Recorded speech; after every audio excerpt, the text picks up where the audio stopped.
आज की कहानी कुछ यूं है।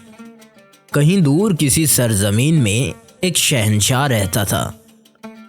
वो शहंशाह निहायत ही खुशदिल इंसान था। वो दुनिया की हर नेमत से मालामाल था। उसके पास शानदार महल, कीमती जेवरात और एक वसी सल्तनत भी थी। लेकिन एक मसला था, शहंशाह को सुकून की नींद नहीं आती थी। नरम बिस्तर, रेशमी तकिए और ऊद की खुशबुएं भी उसे बेचैन रखती थी। एक दिन बादशाह ने अपनी नींद के मसले के हल के लिए एक ऐलान किया, जो कोई भी मुझे सुकून से सोने का राज बताएगा उसे सोने से तोल दिया जाएगा। अब अजीब मशवरे और दिलचस्प मुलाकातें होने लगीं। बादशाह के ऐलान के बाद लोग जौक दर जौक महल में पहुंचे। कुछ ने अजीब मशवरे दिए तो कुछ ने मजाक में बातें की। महल का एक शख्स सबसे पहले आया। उसने कहा, बादशाह सलामत, आपको आरामदायक नींद चाहिए तो रात को सोने से पहले मुर्गियों के साथ कुकड़ू कू की आवाज़ें निकाला करें, शायद आपको नींद आ जाए। बादशाह ने हंसकर जवाब दिया, ये तो मज़ाहिया था लेकिन कोई फ़ायदेमंद नहीं था। कोई और बताएगा। अब अक्लमंद देहाती की तजवीज़ आती है। एक देहाती आया और बोला, बादशाह सलामत, आपको रोज़ाना शाम को गाय के गोबर की खुशबू में बैठना होगा। ये कुदरती खुशबू आपको सुकून देगी। बादशाह ने हैरत से आंखें फैलाईं और बोला, ये मशवरा लेने के लिए मुझे सोना तो नहीं होगा। अब उसके बाद वो देहाती खामोश हो गया। अब जादूगरनी का एक अजीब नुस्खा आता है। एक बूढ़ी जादूगरनी भी महल में आ पहुंची। उसने कहा, बादशाह सलामत, आपको एक जादुई नींद दिलाने के लिए चमगादड़ के परों का अर्क चाहिए, लेकिन शर्त यह है कि आप इसे पीने के बाद किसी गाय के खूंटे के पास सोएं। बादशाह हंसते हुए बोला, ये नुस्खा मेरे लिए नहीं, मेरे दुश्मनों और ज़्यादातर उन लोगों के लिए है जो कि बेजार रहते हैं दुनिया से। कई दिन गुजर गए लेकिन बादशाह को कोई माकूल मशवरा ना मिला। आखिरकार एक बूढ़ा फकीर महल के दरवाजे पर आया।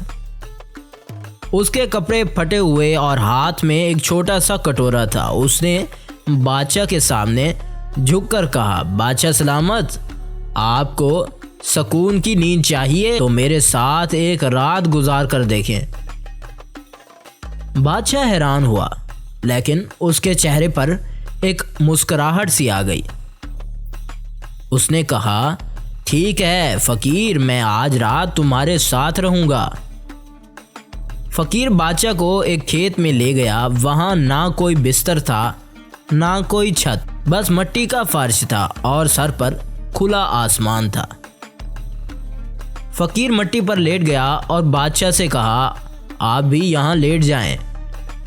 बादशाह ने हैरत से पूछा, क्या तुम हर रात यहाँ सोते हो? फकीर ने मुस्कुराते हुए कहा, यही मेरा बिस्तर है और यही मेरा सुकून। बादशाह ने मिट्टी पर लेटकर आसमान की तरफ देखा। ठंडी हवा, तारों की जलजलाहट और ज़मीन की खुशबू ने उसके दिल को एक अजीब सा सुकून दिया। वो बहुत जल्द गहरी नींद हो गया।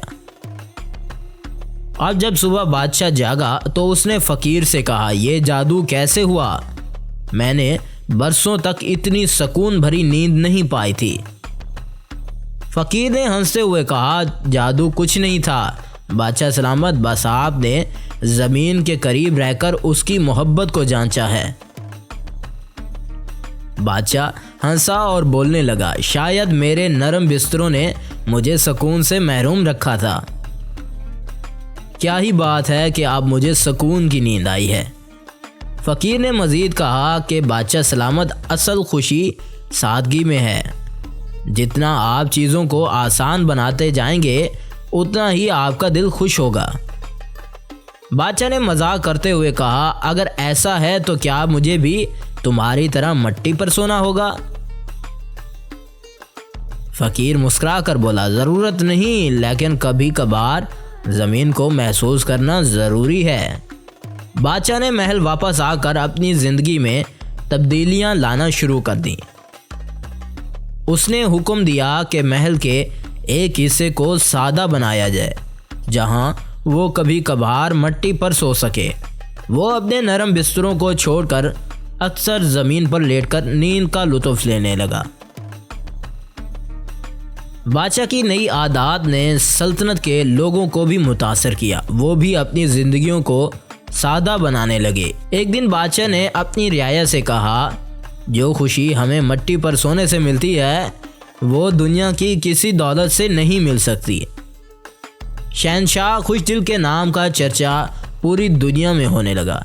उसकी सादगी और ज़मीन के करीब रहने की आदत ने उसके दिल को सुकून दिया और उसकी रियाया को खुश कर रखा था।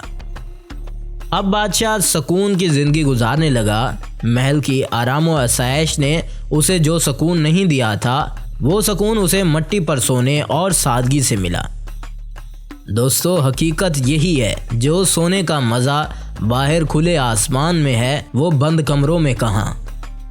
कहानी का सबक ये है कि असल खुशी और सुकून सादगी में है, ना कि शाही आराइश में। आपको हमारी ये वीडियो ज़रूर अच्छी लगी होगी। अगर अच्छी लगे तो चैनल को ज़रूर सब्सक्राइब कीजिए।